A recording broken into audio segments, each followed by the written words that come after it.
I'm Jordan. And I'm Rosanna. And on this podcast, we explore how to take life off autopilot and relentlessly pursue a life worth living together. Hello, and welcome to Season 7, Episode 7 of the Relentless Pursuit podcast, Unconventional Marriage Advice. That's right. You could probably quote to us some of the conventional marriage advice, and we've all heard it before. So we're going to shift it up a little bit and get unconventional.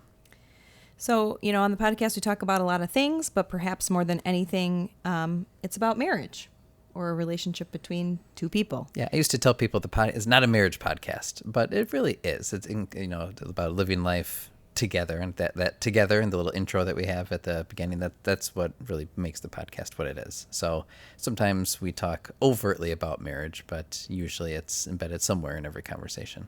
So why not just talk about it openly this episode? And like Jordan said, there's a lot of good marriage advice out there, and it should be listened to. But, sometimes we hear the same things over and over again, and they're pretty vague, or they're like really idealistic, like, don't forget to date your spouse, or communication is key. Make sure you're honest. Don't go to bed angry. Don't keep score. We've heard it all. We've even said some of those. But I think it's time to maybe list some unconventional marriage advice that we could all benefit from.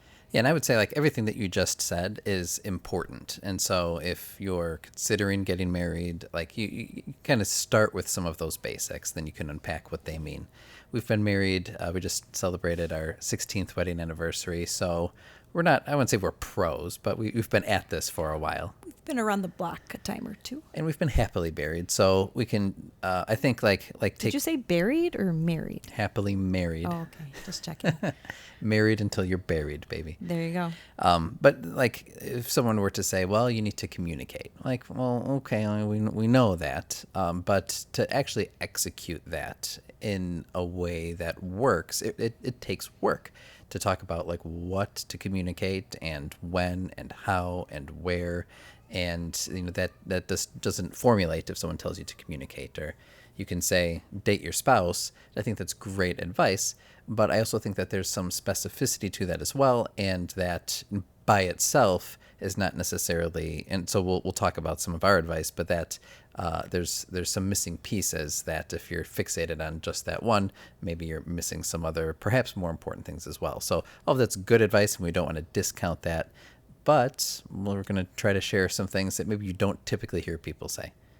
All right. So we've come up with a top 10 list. Yeah. So first, we've had a lot of lists the last few episodes. It's just kind of the way the conversations have formulated themselves. So here's yet another list on the Relentless Pursuit podcast, and we hope it serves you well. Yeah. So if you've got your notes app open or your notebook out, here you go. You can outline it with 10. Why don't you kick off the first one? All right. Well, first of all, so this is unconventional. So you're going to hear these, and for several of these, you're probably going to think, no, that's bad advice. So all of these require explanation and some caveats to them, and we'll provide all of that. But maybe it is meant to foster some discussion as well. And I think some of these you might agree with and be like, that's a good perspective. And some of these you might be like, I really shouldn't do that. But don't start following these to the letter, and then things blow up and be like, well, Jordan and Rosanna told me that was not right. Just because you'll get what we mean when we get into the list. So, take each of these with a grain of salt and kind of merge it with, I was going to say marry it with, merge it with the rest of the just good wisdom and relational common sense that goes into your marriage. Yeah, it's anytime I hear anything, and you're good about this too, it's you listen to it and then you kind of you kind of kick around the tires a little bit and you're like, yeah, maybe there's some validity to it. You can take it and leave it in pieces, and what applies to you and what works for you. So again, you don't have to be all in, but consider it in regard to your marriage and how things are going, and maybe if you need to switch things up or change things around, or if you're having a hard time, how could these help iron out some of those kinks? Yeah. I want to begin with a brief analogy that I don't think I've shared on the show somehow, but it's one of my favorite analogies. I can't even believe it, because sometimes I feel like we say the same things. Perhaps. I don't think I've shared this on the show before, but I break it out from time to time when I want to make a point. So, do you remember we went to Italy back in 2007? We were happily married, pre-kids. It was a glorious Happily era. married for one whole year. Yeah. So we went to Italy, and we really loved that trip. But we like the lowest point of the trip was when we arrived in Venice. Do you remember this? Yeah. Yes. Yeah. Now I do. Yes. All right, so let me just tell you what happened. So we're in Venice, and we get off of the train, which we had taken from Florence. So it's a couple hours they'd been on the train. We have our luggage, and we have some vague conception of where the hotel is, and that's our first goal: find the hotel, put our stuff down, and then go enjoy the city. But the way Venice is constructed is it's just a lot of random streets that kind of curve off in awkward directions. And we could not find our hotel. And so it ended up being multiple hours of us lugging our luggage like through these cobblestone streets and getting lost and turned around. And wait, we passed this building already. And, it, what the lesson became for us is that, like, yeah, you can like look at your surroundings, and for the first few minutes we're like, wow, like we're in Venice. Yay, right? You have the elation at having arrived and the excitement. But you would think that just the fact that you're in this like beautiful, like luxurious city with the one that you love, like everything is perfect and you're just going to be so happy. But that lasted for a very short amount of time as soon as some of the practicalities of being there started falling short. And so, like, we didn't have a map, we didn't have an accurate map. We could sort of speak the language. And, I'm trying to speak Italian in my, like, highly Americanized accent, and it's just not getting through to people.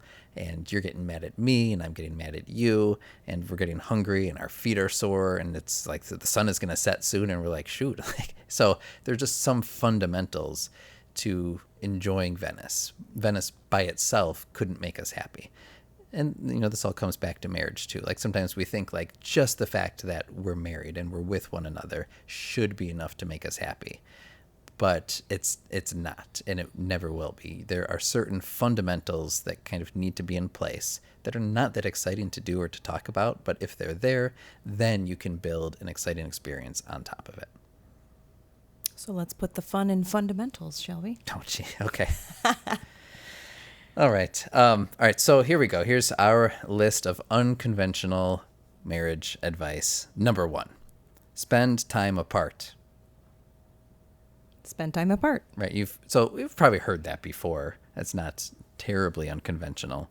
But I think there's 2 reasons for this. So the main reason, which we've talked about in the show, like why I would bring this up, is because you can't do, like, we should be spending time together, but you can't do everything together. And actually it's more fun when one person has either a set of friends that they like to see and socialize with, or there's like a poker night or a particular hobby that they can engage with, or some venture or adventure, so, something that they can do, and then they experience it on their own, but then can excitedly like come back and share what they've learned or what they did with their spouse. And when both people are doing that, then that gives you some like fuel for conversation and for enjoying, kind of vicariously enjoying what the other person is doing. Yeah, and I agree with that. And I think maybe when we got into trouble with this, like, I think at some point, especially when I was young, and I think I've brought this up in other episodes in some other ways, is like, I thought, like, that you were supposed to like be everything to me, or vice versa. If like you weren't having fun with me, like you couldn't have fun with someone else. And I think that just is from being idealistic and being, 22 years old or 23 years old when you get married, like, right? Like that, I loved you so much, I want to spend all my time with you, right? It's like that, like, kind of like obsession stage. It's kind of like that, it's like our kids with, like with having boyfriends or girlfriends, it's just like that puppy love, like, I'm going to be your everything, you're always, all those like sappy little love songs. But now, like, as a grown ass woman with like my own hobbies and interests and passions and whatever, it's like, I want time to do those things without you. I have friends that I really enjoy. And like, while we might all have fun together with our spouses or whatever, like, I like to do things without you. And then there are times that you want to do things and I'm like, yeah, you go do those things, like that it brings like joy, it brings excitement, it brings, just like kind of like a break, new perspectives, like, that there are things to be learned when you're apart, even just different preferences you have, and that not everything has to be between the two of us. And Yeah. that's a really healthy thing. Because like, although you would, I mean, correct me if I'm wrong, you would say that I'm your best friend. Mm-hmm. Right? Like, I don't know what it's like to be a guy or a husband. I don't know what it's like to, like, carry the weight of, financially supporting a family, or, like, whatever it might be. Like, there are certain things, there's like the male female disconnect. And so, like, you need your, like, own friends and your own outlets that maybe I don't understand. And that helps fulfill you, and it helps you become a better husband, father, man, contributor. And so that's like a healthy thing, and that, I would want you to be in a healthy place, in a happy place. And it doesn't have to center around me. Yeah. And I think listeners can hear like some of the caveats that are necessary. It's like, well, don't only not spend time with each other. Like, this works if you're already spending time with one another, and if when you're apart and then you come back together, if you're sharing about those experiences. So you can hopefully understand like the broader context of this. But I'm thinking even on a nightly basis, like there's like a little golden few minutes like after the kids go to bed, but before we go to bed, where we can do any number of things. And right, sometimes we're like, let's spend time together, and sometimes it's like, honestly, I don't really want to hang out with you right now, and that's okay too. Right. Well, and, going back to caveats, like, I remember being young and married, and, we liked to spend time together. Even now, like, I was talking with friends, and, they're like, oh, I said I wanted to take a trip to Paris. And they're like, oh, who do you want to go with? And I was like, I would actually like to go with my husband. Like, I really like him and enjoy him. I enjoy traveling with him. And someone's like, oh, if I was going to Paris, I wouldn't want to go with my husband. I'd want to go with my girlfriend. So, like, everyone's different. Mm-hmm. But I remember when I was younger, watching other married couples who, at this point may or may not be still married, is like their lives were so separate that they never did that thing where they like came back together and shared those different experiences. Like, that the husband was always traveling with his friends, the wife was always traveling with her friends, the husband was always doing things at his work, the wife was always doing things at her work. And so it was like this very like independent cohabitation, like where they lived in the same house technically, but were never there spending time together or doing things together, that they lived their own lives. And I think that that's obviously like at the other end of the spectrum, like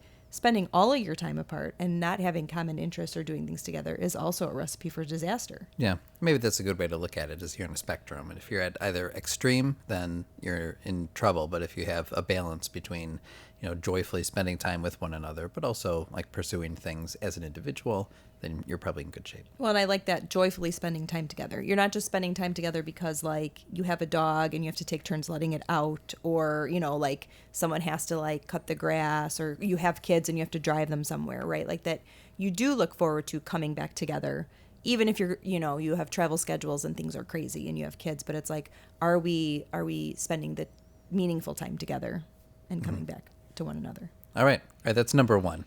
We got nine more to go, so we'll try to sum them up as we go. All right, number 2, have the power to order and veto. Sometimes someone else cares about something more than you do, and so sometimes you just got to speak up. I mean, I'm going to break out, I think there might be a lot of firsts on this podcast today. My first Star Trek reference.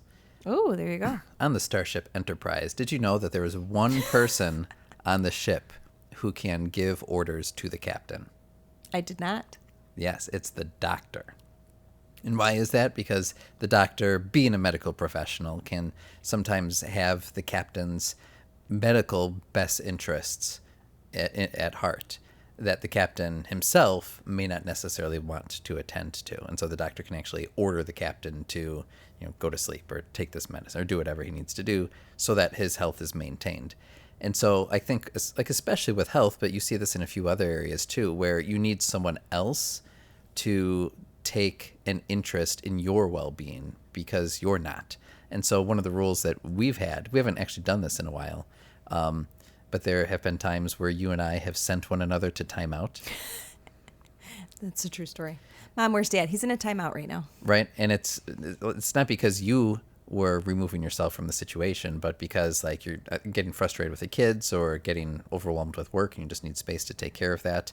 And so it's kind of an odd and rarely utilized kind of feature in our marriage. But I would say like, when someone has the other person's best interest in mind, like, and you can kind of give an order, like a military order, like this is what you're doing and you need to do it now. Like obviously that can be abused, right? And you can't order someone to do chores or to do something mundane, but like when you can see that they have a need, I think sometimes we're reluctant to meet our own needs. But if you have someone saying, this is like, I'm going to put my foot. I can see this is what you need. So I'm going to put my foot down and go do it now. It's funny. You've done that to me probably more in the last year than you have in 16 years that we've been married. I don't know that you've ever done it before this last year, but you do. You raise your voice and you get very stern with me and you're like, Rosanna, I just want you to go upstairs and I want you to rest right now. I'm going to take care of the kids, or just go. But the way you say it is just like, I'm like, okay, you don't have to talk to me like that. Like, cause it's like, you're trying to show me that like, I need it. I won't give it to myself. You're like giving me the order or even like the permission to like, that's let preceded go by, relax. well, why don't you go upstairs? And you're like, oh no.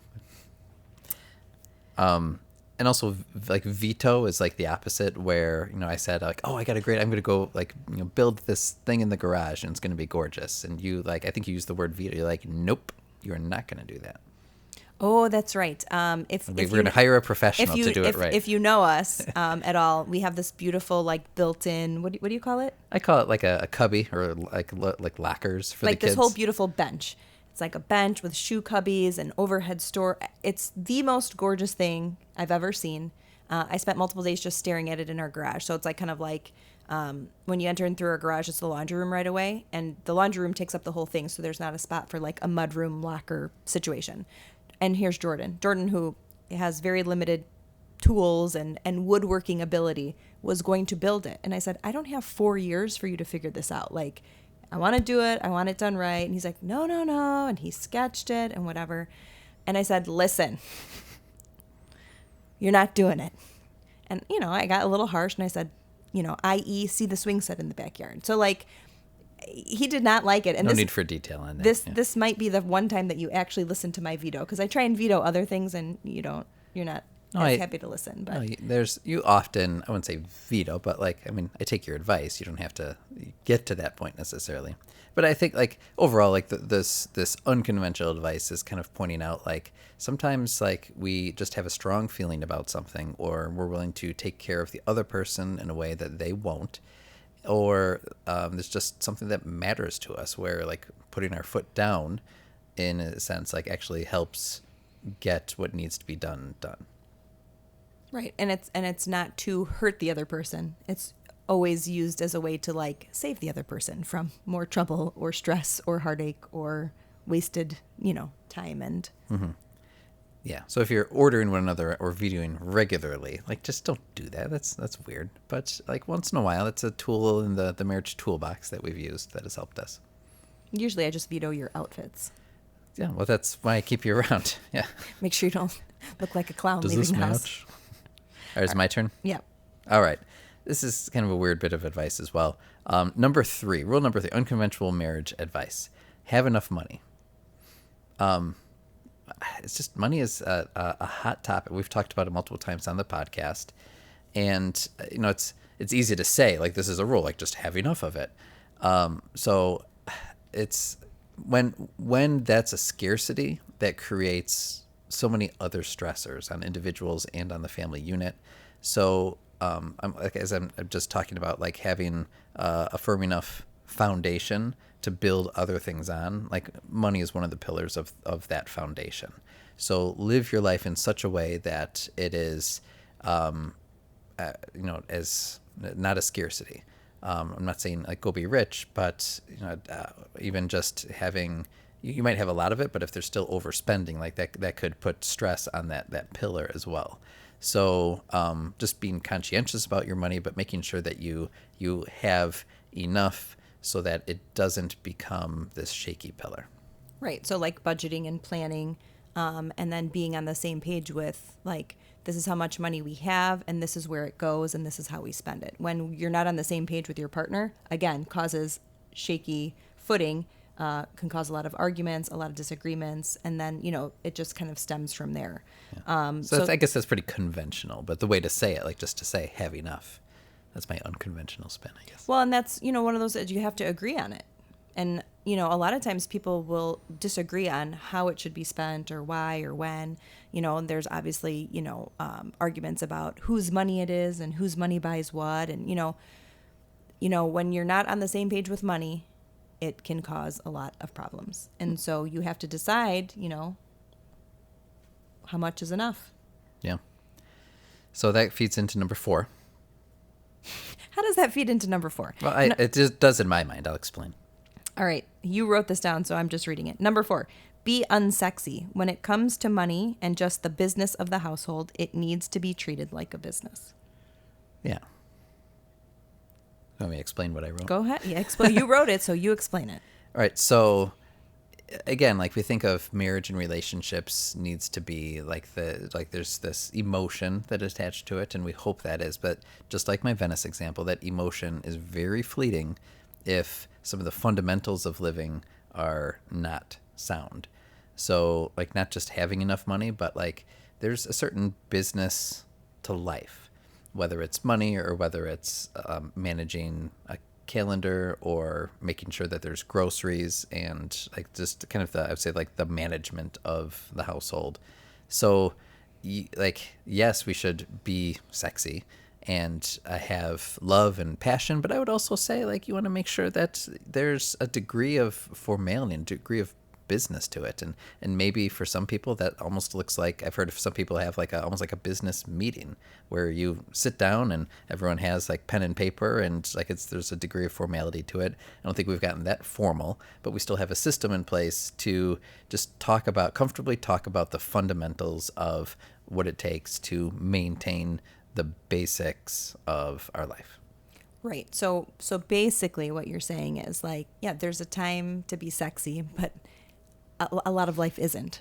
Right? Life is not sexy. But it's easier to get there. Right. Yeah. But you have to take care of the business as usual. So like the planning and the scheduling, and like the division of labor and who does what, and and helping one another out and being a team player. So it goes beyond just like the love and lust, but you're talking about like true partnership often operates as a business. So who's in charge of finances and who's in charge of this and what do we need to like agree on and how do we need to plan for the future that is rather unsexy. Yeah. It's very business oriented and it's very like it requires conversation and thought and planning and logistics. And again, there's nothing sexy about logistics. Right.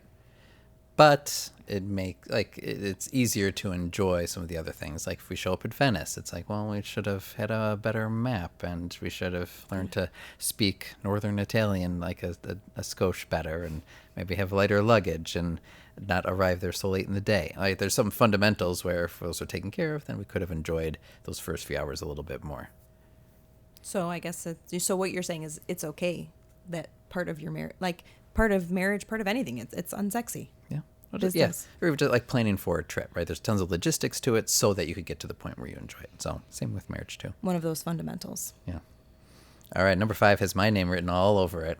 Rosanna's already smiling. I can't even believe you're going to say this. I titled this rule number 5, go ahead and slap that ass. Rosanna's awkwardly smiling. Mother is so proud, I'm sure.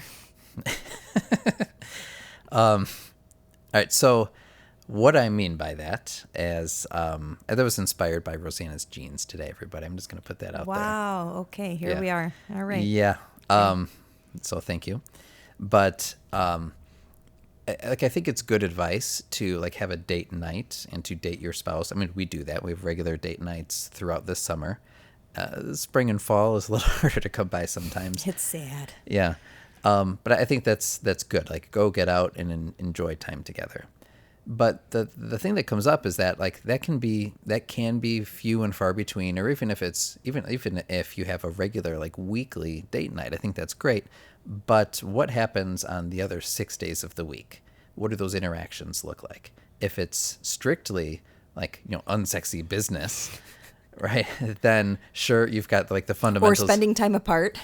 Right. If you're following our, but so what I'm trying to imagine is like, what do the day-to-day interactions look like, right? When you're passing one another in the kitchen, right? And playing a little slap ass is, not a bad idea. You can't wait for your date night necessarily. But other things too, like finding ways to make one another laugh, finding like just smiling, like enjoying one another's presence and not making it strictly about business. So this is meant to kind of counterbalance some of number 4 as well. So we should date one another. We should spend quality time. We should speak one another's love language and do all those things. But those can often take more time or more energy or even more money. So what does it look like on a day-to-day basis? Do you just enjoy being around one another? I smile and kind of light up when you come down the stairs in the morning. I'm like, Sandy. And then Stella jumps all over you. And And you go back to your corner. And then, right. So I guess that's the way I would explain that one. And I kind of wanted to say slap that ass on the show.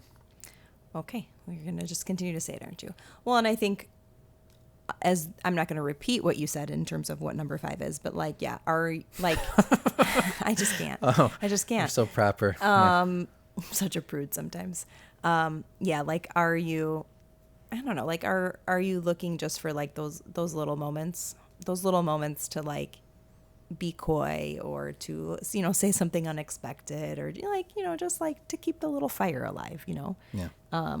And, like without being like weird or, overly specific, like, last night the kids went to bed, I was working, and then you're like, well, what are you going to do? And you're like, you're going to keep working. And I was like, because I took the kids to the pool, so like I didn't get my work done. I was like, you know what? No, I want to be done. And you're like, do you want to spend time together? And I was like, I do want to spend time together. So we sat on the deck. We had a glass of wine.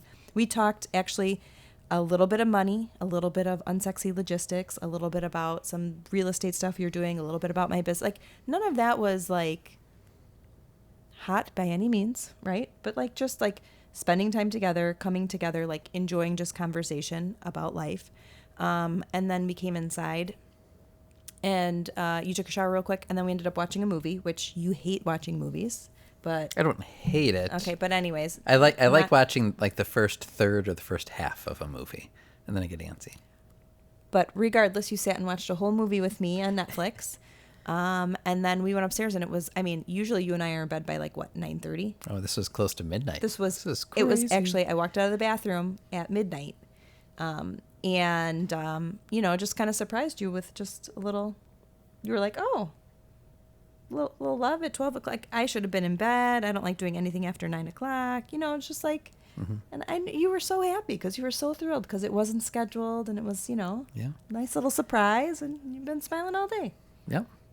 Okay. All right. Oh, look at, he can title it. All right. Let's what he just titles recap. it, and now we can't talk about it. All right, so let's just recap real quick because we're halfway through our list. So number 1, spend time apart. Number 2, have the power to order and veto. Number 3, have enough money. Number 4, be unsexy. Number 5, go ahead and slap that ass. You just wanted to say that one more time. That's the only reason you repeated all I think those. it's helpful to our listeners to recap them in order. All right, number 6. This one has your name all over it. Put it on the schedule. And you might be asking, what's it? Everything. I'm so old school. First of all, I have like 9 calendars. I have a desk calendar. It's a planner so that when I sit at my desk every day, I know like what my tasks are. We have a family calendar that hangs on a pegboard in the kitchen that like everybody in the family can see. They're like, oh, mom has a meeting today. Dad's at jujitsu. So-and-so has like the kids now are familiar with like, what does our schedule look like? How do we know what's happening? They go there. And then of course it's on like the Google Calendar, the Apple Calendar, whatever, so that when we are anywhere, we can hop on and see like what's scheduled so we can make plans with other people or for work. So we put a lot on our calendar, and I have really big writing, so it fills up really fast. Yeah. And I think that's one thing that we've discovered, and we've talked about this often on the show too, is like just the importance of like making a plan, finding a space for the thing or the things that you want to do, and then that helps you make sure that you can get to it. Now, this summer has been hard because there's been a lot on the schedule, but there's also and maybe this is just us, I don't know, but there's been a lot of unstructured time. And so, like, for us and for the kids, that's when we're kind of scratching our heads, like, should I go and do this on my own, or should we do this together? Like, and that creates like just a degree of uncertainty where there's not routine or expectation kind of built in. And then we get to the end of a day or a week, and it's like, oh, well, like, some of the things I expected to do, I didn't do because I didn't schedule it. The joy and the curse of summer. You're like, you have all this time, but if you don't structure any of it, you actually don't do anything. And if you don't put it on the list, it doesn't get done. So we just find that like creating lists and schedules and calendars and writing it in, like, on Mother's Day, Jordan like handed me a calendar of all of our date nights for June, July, and August. And it's like been beautiful because it's like it's scheduled, it's there, and it's been happening. There are other things that we have not put on our summer calendar, and they have not been happening. And so you can kind of just see like what you choose to make time for happens when you're intentional about it. Yeah. And for me, like, again, like coming back to that idea of foundation, like that is just like one like helpful foundational tool. When there's a time and a place for everything, then it's easier to be more spontaneous, and it's easier to just like enjoy the things that you've set up for yourself as well.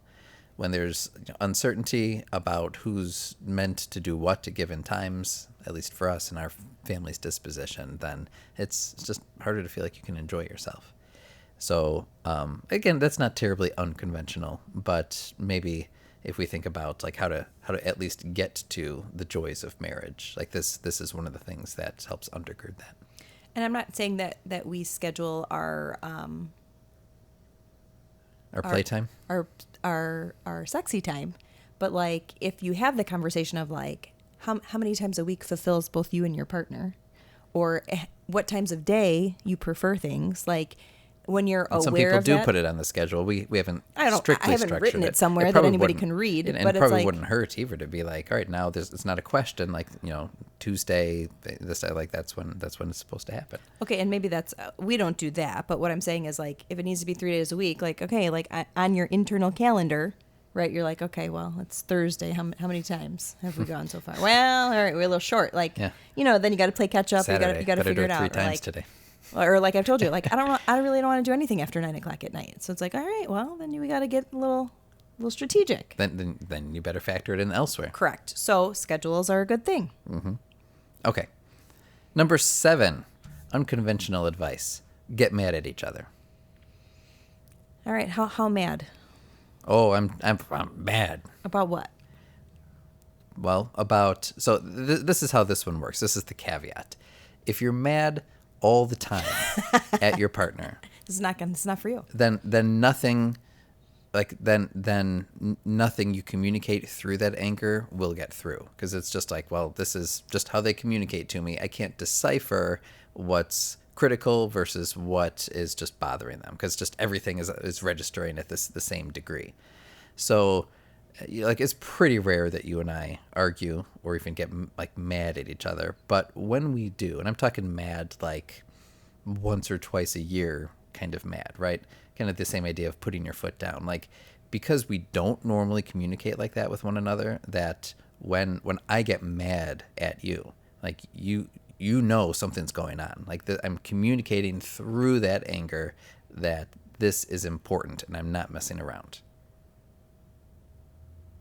Is this good advice? This is unconventional good advice. You're just looking at me. No. So, and I think it's because like your disposition is that you're pretty calm and cool all the time. And so like and I'm not talking about like you're raising your voice, like you're yelling at me or you're hitting me by any means, because you've never done that. But like, I mean, there are certain things that you put your foot down, and then I'm like, okay, like this really is important to him.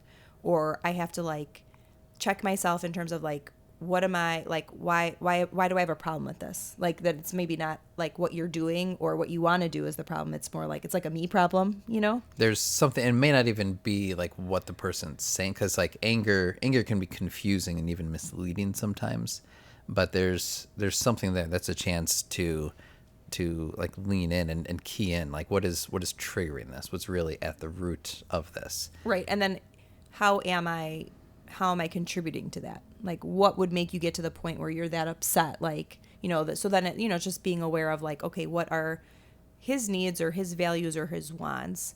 Like, why is that important? Like, what am I doing to maybe block that or get in the, like, so like it requires me to step back. Yeah. And so, yeah, like it doesn't happen very often, but there are times where it's like, right. We could probably look back and point to instances because there's been relatively few of them over the course of 16 years. I would say like once a year is about the, like what I'm talking about, like the kind of anger that it's like this has really set me off because there's something sensitive or important about this topic. And same with you to me, where it's like, all right, like if she's responding in this way to this circumstance, like I better figure out what's going on because I don't want her to feel like that. And she's chosen to use this communication method to get it across because other communication methods just haven't done the job so far. right. So it's not about like getting mad at someone all the time or responding in anger or anything like that. But this is like something is important and it needs to be discussed. Right. And you're not hearing me. Or you're hearing me, but you're not hearing what I'm saying or where I'm coming from. And so it's that acknowledgement of like just pulling back and like really observing like what's happening. Yeah. So it's a tool in the toolbox. And again, if you're mad all the time, then if something that really matters, oh boy, you're mad about it. Like it's just going to get lost in all the rest of the anger. So make it count. Make sure it's worthwhile. All right. No one's going to invite us onto like a talk show or there's no book deal in this advice, but I'm hoping that this at least gives a few interesting angles on like relationships and marriage that people can chew on. All right, so that was number 7. Number 8. Number 8, don't do the laundry. Tell me what you mean. All right, so here's what I was thinking because we talked about the division of labor. Okay. So don't do the laundry. That's not like a literal rule, but a representative of the fact that when there's a clear division of labor, don't mess with the other person's tasks. In fact, you should get out of their way. Move everything else out of their way so that they can do it. So I say don't do the laundry because that is just representative of like if like there's, I would say like picture 3 columns. The left-hand column is everything you're responsible for in the household. And the right-hand column is everything I'm responsible for. And in the middle is the stuff like we're both like kind of responsible for. So I'd say like emptying the dishwasher is in the middle. What would be something in your column? Oh, she smiles because she's like, well, everything. That's exactly what I was thinking. I was like, everything but cut the grass. Oh, that's not. Non è vero. That's not exactly true. It's close. But it's close. There's a lot on your plate as well, right? So let me give an example from this summer where I did actually get mad at you. I got upset. I was miffed. A slight kerfuffle. So I took over making dinners this summer because I'm home, and during the school year, it's a little bit harder to come home, make dinner, then get the kids or ourselves to our evening activities. So I'm like, let me take this off your plate, no pun intended. And so it was really hard for Rosanna to like take a step back like that the first few weeks where I was doing that. And so you'd be in the kitchen like, can I help? Or, well, that's not the way I would do it. Or are you going to make, asking questions. And at some point like you started like preparing something. I'm like, Rosanna, just get out of the way. And we decided, at least for this time, this is going to be my job. And like the point was to like for you to have this time to go do something else, which you're not doing. And like if you just let me do it, like we'll both be happier. It may not taste as good as when you do it, but my favorite is when the kids are like, "This doesn't taste as good as when Mom makes it." It's like a personal victory for me. Considering when I cook, they always complain. So right, well, yeah. Oh, they'll learn. So like that's my example, but it's like if this is kind of the tasks that we've assigned ourselves to do, then it's important to not mess with the other person's method. When I write on the calendar, and I know that I'm trying to be helpful, but that's like, 95% your job, right? And you have it organized a certain way. It's color-coded a certain way. It used to be color-coded. Now it's like, well, yeah. And then whatever pen's available. I just grab whatever pen I can and scribble something on, so I don't forget and make sure it hits the calendar. And it's like, when you see it, right? So like there's obviously a big grain of salt that needs to be taken with this as well, because if somebody isn't taking care of one of their responsibilities, then I think we should bring that up, or that warrants a discussion, or maybe they need help with that, and we should maybe move it from their column into the gray area in the middle. So like, what are the things that you can just like help someone do by staying out of the way? That's what I tell the kids sometimes. Like, oh, can I help? I'm like, yeah, you could help by staying out of the way. So, or even like removing other obstacles so that they can just take care of that, and then they can move on. And I think that might even be the bigger conversation here. It's like, okay, I'm not going to hijack something that you should be doing. Except I do that because I have a problem where it's like, well, you haven't done it and I want it done by now. And so like, where sometimes I just need to step back. And so like, I think sometimes when we do have like a disagreement about something, it's like, because I'm interfering with the way in which you're doing it. And I just have to kind of like let it happen. And so it's like, yeah, we've decided on like, these are the roles or these are the jobs. And they can be changed, but that requires like a conversation, or if you need it done a certain way or by a certain day, like then you have to communicate that. But staying out of each other's way when you've decided to do it a certain way is probably the best route. All right. That was number 8. Number 9. You always hear the marriage advice, be honest with one another. So number 9 is be honest, but not that honest. Oh my gosh, that's really what you wrote down. I thought you reviewed these. All right, so Rosanna, before the show, like I scripted this, and I was going to give you the choice of not reviewing these, and then I was going to like ask for you to on the spot like dispute them or respond to them. But I know you don't like being put on. I like putting you on the spot, but you don't like being on the spot. I don't know why you like watching me. So I thought you reviewed this one. I did, but it's like, be honest, but not that honest. Okay, so I'm brutally honest all of the time. So how could you be honest, but not that honest? All right, so for another movie reference, for someone who doesn't like watching TV. Yeah, I've still seen a lot of it. There's a movie Interstellar, and it has Matthew McConaughey. It's actually like a surprisingly good film. But they have a robot that has an honesty setting, and they were having a short discussion about honesty. And then they asked the robot, what's your honesty setting set to? And I think the answer was 90%. And like they made some point through that. Like, you don't want anyone who's 100% honest. And, this is going back to like the classic, like the wife asks the husband, does this dress make me look fat? Right. And you haven't asked that question. But at times you're like, you're like, how do I look? And so it's like, well, what does the husband say in that moment? Like, if let's say that it is unflattering. I mean, does the husband be like, yeah, you do look fat? Well, I mean, being honest in that moment is probably perhaps going to lead to, like, we can debate this because maybe it's the husband's responsibility to, tell his wife accurately, like how she looks. But I would argue that in that moment, be like, no, like, you look great. Are you kidding me?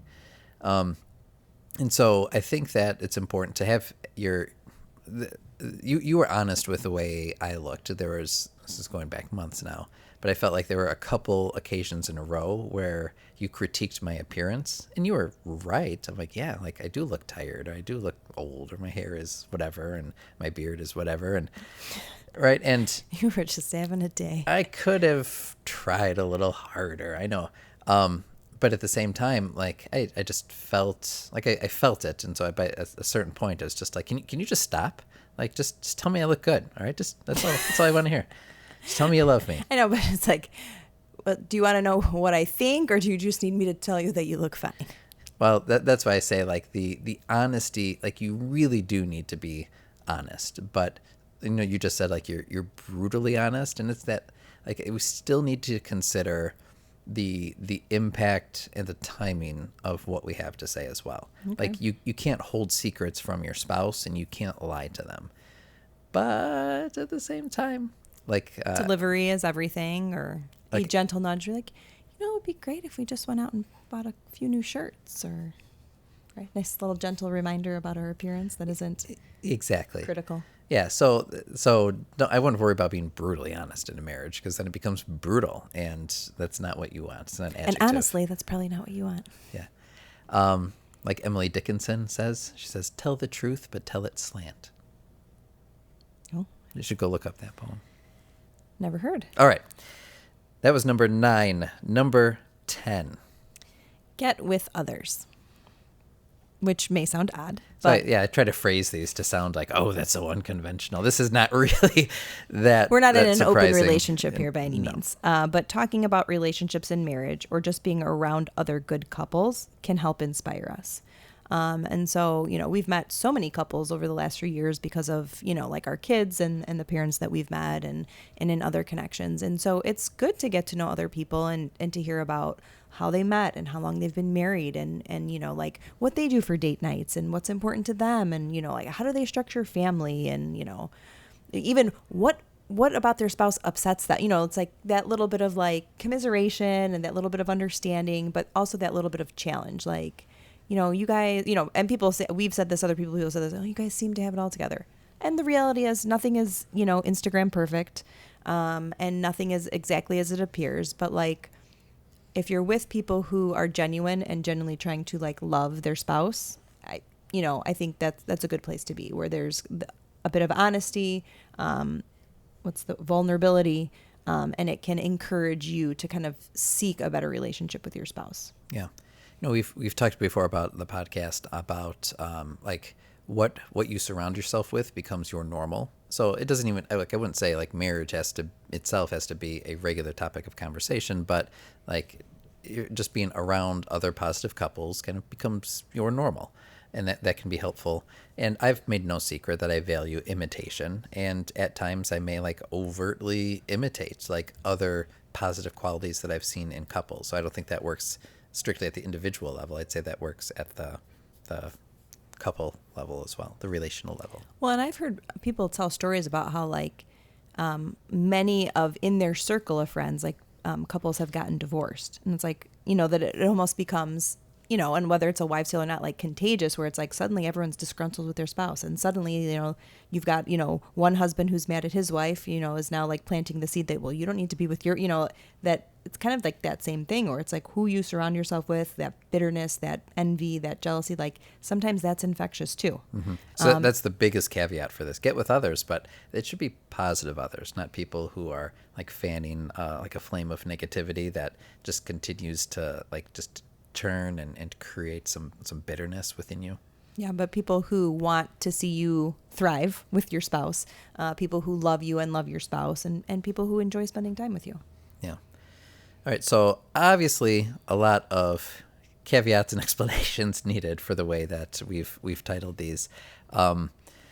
There's a lot of good advice for marriage, like we said, so we should make sure that we follow that good advice. But now that we've been married 16 years, like there's like, I guess this is trying to throw some flavor and maybe some dynamic into how we follow some of that good advice. I would agree.